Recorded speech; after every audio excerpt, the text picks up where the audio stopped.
I'm in the weight room. Mr. Martins has the camera, so if something goes wrong, it's his fault. Haha, funny. We got number 5. So all of the dynamic warm-up is done, is complete. That doesn't mean you're not gonna do it. That just means you know them all. So go ahead and choose 8 to 10 different dynamic warm-up exercises. Those are the high knees, the butt kicks, the side, lateral A-skip, any of that kind of stuff. If you need to go back and look at different videos, go back and do that. But choose about 8 to 10, 5 to 10 yards. If you've got a small room that you're doing, you can go ahead and just do them in place for about 5 to 10 seconds. All right. Going back to the air series for hurdles, that's where you don't need anything. It's just making sure you're getting into that good A position. Backwards, forwards, lateral, side to side. You know how to do that already. This dynamic hip series is hip series number 1. It's the figure 4. All right, figure 4 reach throughs where you pull that knee back to your chest. Go ahead and make sure you do that. Once again, it's back there. You should know by now. You guys have done it. You guys are doing a great job with these. The next one is a neck. We're not going to be at a 2-point stance or a 6-point stance. We're going to be in a side neck. This one's going to be a little bit more difficult. But what I want you to do is I want you to grab a couch, maybe put a couple chairs together, however that's going to look for you. I'm going to use the bench here in the weight room. I'm going to start to the side. I'm going to put my armpit right on the side, and I'm going to lay on the side. My other hand is just going to be right here. All right? Or you can cross it right just like this. Either one. But I want to make sure I always start in that neutral position. All right? I don't want to let my head fall, and always stays in that neutral position. So on this, I'm going to do flexion. And remember, flexion is no matter what position you're in, is always chin to your chest, and then go back to neutral. You have to make sure that you're keeping that neck in that neutral position the whole time. All right? So I'm going to go, what do we got here? 60 seconds. I'm going to go 60 seconds flexion, then I'm going to go 60 seconds extension. And remember, extension, no matter what position you're in, is always back of your head to your back. Back of your head to your back. And then the next two I'm going to do, I have to make sure it's even on both sides. So I'm going to go ahead and switch sides. I'm going to put this armpit right underneath here, cross my hand just like this, or put my other hand right up here. Now I'm going to do lateral flexion. Lateral flexion is always ear to shoulder, back to neutral, ear to shoulder, back to neutral. And then I'm going to go rotation. Down at the ground, back to neutral, look up at the sky or up at the ceiling, and then go back to neutral. Those are your 4 exercises for neck, and it's going to be a good one. All right, now we are back for our upper body workout. All right, the first one is going to be a front raise to an overhead pull down. I'm going to put these down for a second. So what I've got a band.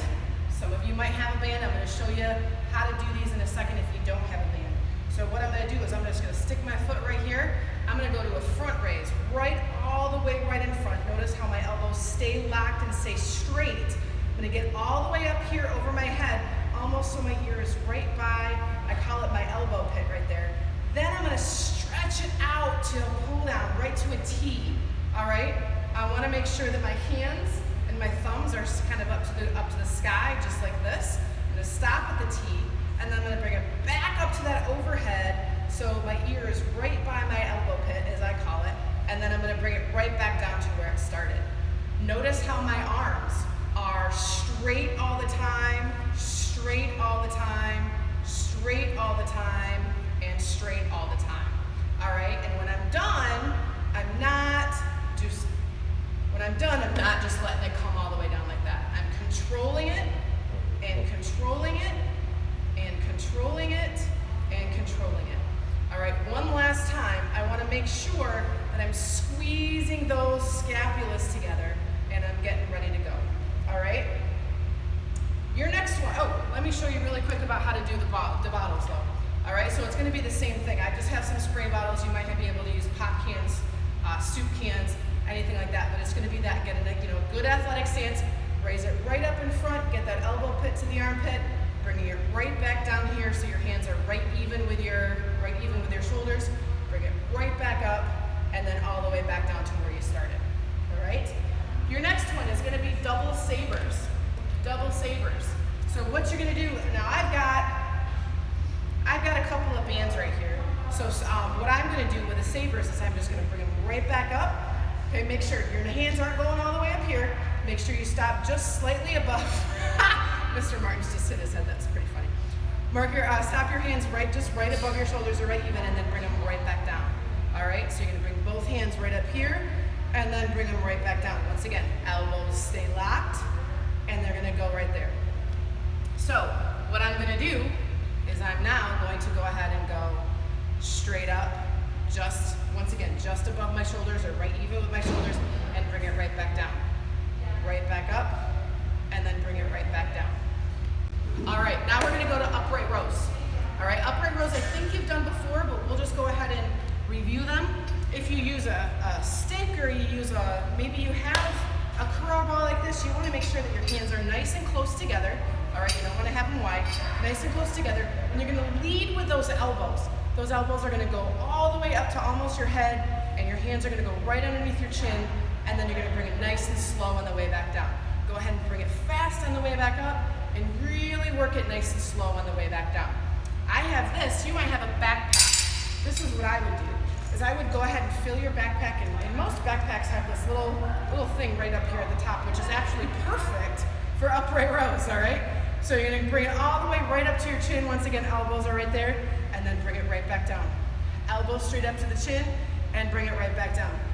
And if you're doing 2 to 3 sets, if you've worked your way up to doing 3 sets of these, maybe fill it higher for the second set, and then just put anything that you want to put in it to make it heavy for the third set. But those are upright rows. Action. All right, here we go. Last core exercise for your upper body workout is going to be decline push-ups. All right, put your feet up on a chair, put your feet up on a couch. Make sure your hands are right underneath your shoulders. Your elbows are going back, leading with your chest, going back down, coming right back out. The elbows going back towards the back wall, leading with my chest, and coming right back up. All right, we've got forward, backward band walks, but bandless walks. So what I want to make sure you do is get into that 3/4 squat stance, feet right underneath your hips, knees over shoulders. We don't ever want any of that. Sorry, knees over shoelaces, not shoulders. That would be really weird. So all you're going to do is you're going to step forward. All right, 10 steps forward, 10 steps backwards. Make sure you're keeping that butt down. Hello. We are doing double leg weighted glute bridges, double leg floor weighted glute bridges. Go ahead. I chose a pail or a bucket. I'm going to put them right at my hips. My toes are pointed forward. I'm going to lift my hips right up off the ground so I have my knees, my hips, and my shoulders all in a straight line. Squeeze my glutes as I get up there for a second, and then bring it right back down. All right, we've got some more lunges. We're going to do multi-angle lunges. So what you're going to do is you're going to take a step forward, lunge back down, make sure that knee stays right over that ankle, and then you're going to push back. Now I'm going to go to a 45-degree angle. Same thing, knee stays over that ankle, and I'm going to push back. Now I'm going off to the side. Hip hinging, pushing my butt back, trying to get that 90-degree angle bend right there. Knee, once again, stays over the shoelaces, and I'm going to push back. You're going to do 5 at each angle on one leg before you switch to the other. Sure. All right, now we've got some hockey jumps. What you're going to do is you're going to press off one leg and go at a 45-degree angle. Land balls of feet to heel. Make sure that knee stays right over that shoelaces. I'm at the best of these. You saw me kind of catch my balance a little bit with my leg. That's perfectly fine. Now I'm going to press off this leg, land balls of feet to heel, stop for a second, and keep going. All right, I want to do 10 jumps, 5 on each leg. Or you can go fast. 1, right after the other, after the other, after the other. I'm going to get you. All right, last exercise of the workout. We're back to those deadlifts, all right? So from the side angle this time, make sure that you're in that jump stance. Feet are right underneath your hips, toes are pointed forward. Your stick, your barbell, whatever you decide to grab, is down on that lower third of your shin. Your thumbs are right even, right at the outside of your shin. You're grabbing that bar. Chest is big, shoulders are back, lower back's locked in place. Look at my shoulders. My shoulders are above my hips. They're not even with my hips. All right, all I'm doing is gonna hold it here. Last week it was 10 seconds, now it's 15. I think I've held it down here for more than 15 as I'm talking to you about that, so if I can do it, you can do it.